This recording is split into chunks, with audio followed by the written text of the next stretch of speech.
إلحاح بعض المشاهدين ومتابعين على هذه القناة في الزيادات للصنف 16 والدرجة 12 والدرجة 6.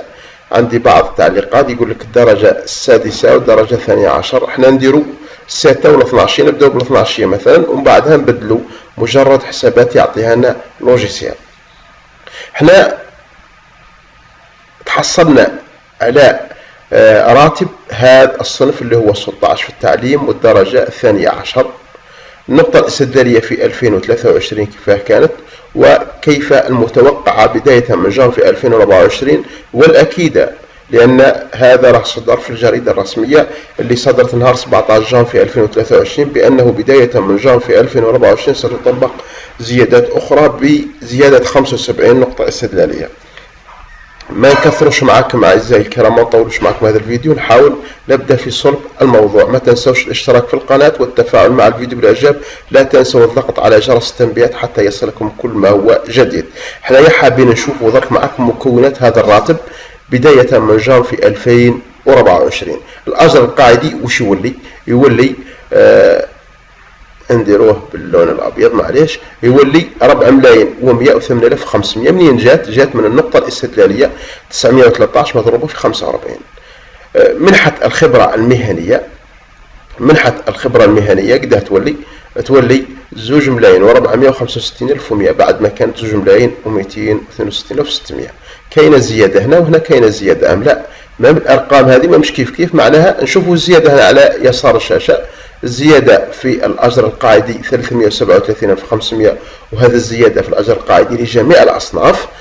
بالنسبة لمنحة الخبرة المهنية تتغير من درجة إلى درجة ومن سلم إلى سلم أو صنف إلى صنف. الأجر الأساسي ما هو إلا مجموع هاتين المنحتين السابقتين. نأتي إلى منحة الجزائفية تبقى ثابتة بدون أي تغيير. نأتي معكم إلى منحة الخبرة البيداغوجية، هذه المنحة التي تحسب ب4% لكل درجة، معناها تحسب 4 في 12 في الأجر القاعدي. الأجر القاعدي هذا نضربوه في 12 نضربوه في 4 والكل نقسموه على 100. نجد منحة الخبرة البيداغوجية نجدها 1,972,008 سنتيم بزيادة قدرها 162,000. الدعم المدرسي تحسب ب 15%، راح نلقاو 986.40.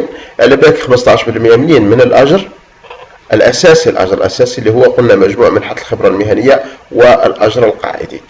كاينة زيادة، هذا الرقمين ما مش كيف كاينة زيادة قدرها 81,000. المنحة النوعية للمنصب تحسب 10% من الأجر الأساسي، نلقاوها 657,360 بزيادة قدرها 54,000.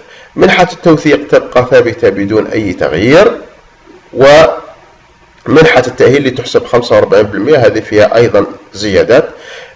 لاحظ كاين فرق بين هذا وذا، نحسبوا الفرق نديروه على يسار الشاشة اللي هو 243,000. والمنح العائلية وبقية المنح تبقى ثابتة.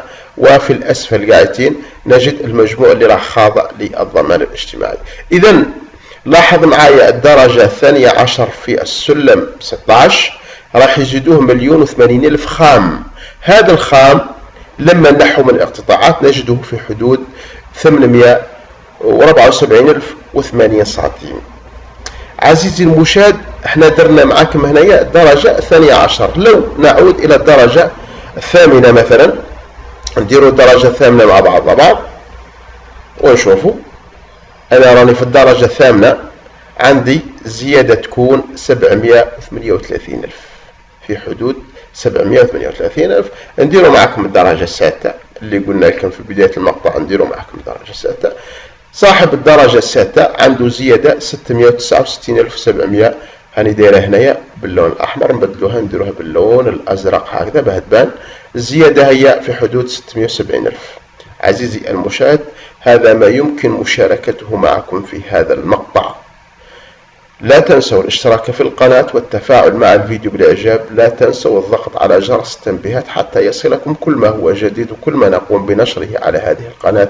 دمتم في رعاية الله وحفظه.